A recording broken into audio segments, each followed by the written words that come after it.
જય દ્વારકાધીશ ને જય માતાજી મિત્રો વાત કરશું આપણે મગની અંદર ખાતરની.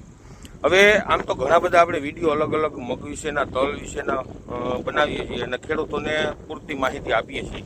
પણ હવે જે ખેડૂતોએ મગનું વાવેતર કર્યું છે એ ખેડૂતોને જે આપણે ટૂંકમાં 2 પાણી ઉગાવવાના આપતા હોઈએ છીએ અને પછી જ્યારે આપણે 15 દિવસથી લઈને 25 દિવસના ગાળાની અંદર આપણે ઉગી ગયા પછીનું પહેલું પિયત આપતા હોઈએ છીએ કે જેની જેવી જમીન ઘણા 15 દિવસે આપણે પિયત આપવું પડતું હોય છે, 20 દિવસે છે, 25 દિવસે છે, એવી રીતે. અને એ પિયત જ્યારે આપો ને ત્યારે આ ખાતરનો ખાસ ઉપયોગ કરો. 100% ગેરંટી સાથે કહું, ઉત્પાદનની અંદર વધારો આવશે. હવે જે એટમ પાવરની આપણે વાત કરવી છે, હું આમાં ફોટો પણ નાખું અને એગ્રોવાળા ભાઈના નંબર પણ નાખું. તમે કોઈ પણ જગ્યાએ જડતું હોય તો તમે માહિતી લઈ શકો અથવા મગાવી શકો કુરિયર દ્વારા. અને ઘણા ખેડૂતોએ આપણે મગની અંદર જે પિયત આપ્યું છે એની અંદર નાખ્યા છે. અને તલની અંદર ઘણા ખેડૂતોએ બહુ ઉપયોગ કર્યો છે.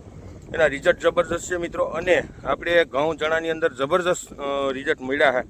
હવે આ પ્રોડક્ટ છે ને જૂની પ્રોડક્ટ છે, 10 વર્ષ ત્યાં, કોઈ નવી પ્રોડક્ટ નથી મિત્રો. આપણે કોઈ એડવર્ટાઇઝ પ્રમોશન કરવા નથી નીકળ્યા. ખેડૂત તરીકે તમને સલાહ દઉં છું. બાકી તમે માર્કેટની અંદર ડુપ્લિકેટ ઘણું બધું વેચાય છે, તમે જુઓ કાયમી જાહેરાત છાપવામાં આવે છે ન્યૂઝમાં. પણ આપણે કહેવાનો મતલબ એવો છે કે એક વસ્તુ તમને જે હું ભલામણ કરું ને એ વસ્તુનો ખાલી તમે દાખલા તરીકે 5 વીઘાનું વાવેતર હોય ને તો 1 ડબલું કિલાયકનું મગાવી 3 વીઘાની અંદર નાખવું, 2 વીઘા રાખી દેવું. જ્યારે એની અંદર તમને રિઝલ્ટ જ્યારે દેખાય ને ત્યારે નરી આંખે ત્યારે તમને ખબર પડશે કે આપણે જે રૂપિયા નાખીએ છીએ એ રૂપિયા આપણે કેટલા વસૂલ છે, કે જેની અંદર વધારે પૂરતી ફૂટ છે, ફ્લાવરિંગ છે, જેની વધારે પૂરતી ગ્રીનરી લઈ આવવી અને ઉત્પાદનની અંદર વધારો કરવો એનું મુખ્ય કામ છે મિત્રો.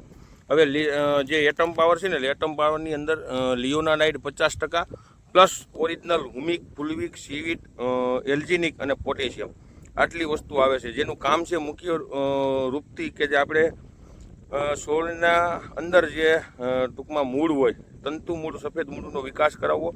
જમીનની અંદર જે આપણા ન્યુટ્રિશન પડ્યા છે, જે અલભ્યોમાં પડ્યા છે, એને ટૂંકમાં ખેંચી અને છોડને પૂરી રીતે અપાવવા, જેથી કરી છોડની એક ખોરાક પ્રક્રિયાની અંદર ન્યુટ્રિશન પૂરા પાડવા અને છોડને ખોરાક વધારે લગાડવો, એટલે જેથી કરી બધી વસ્તુમાં સારામાં સારું રિઝલ્ટ આવતું હોય છે. 3 વીઘે 1 કિલો નાખવાનું છે મિત્રો. ખાસ તમે ધ્યાન રાખજો અને એક વખત વાપરો.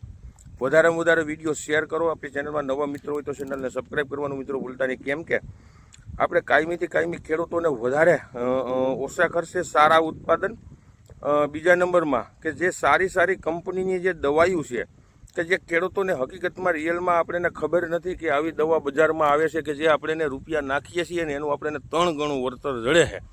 200 રૂપિયાનો વીઘે ખર્ચો કર્યો હોય ને જ્યારે તમને 2000 રૂપિયાનું આમ વધારાનું ઉત્પાદન લઈ આવી દઈએ ને ત્યારે આપણે સમજીએ ને ત્યારે આપણે માનીએ. બાકી અત્યારે કંપનીવાળા ને એગ્રોવાળા બધાય ખેડૂતોને ખરેખર બધાય એટલે આમ બધાય જનરલી ઘણું મિત્રો ખાસ ધ્યાન રાખજો, બધાય હરખા નથી હોતા. પણ જનરલી 80-90% ખેડૂતોને લૂંટવા બેઠા.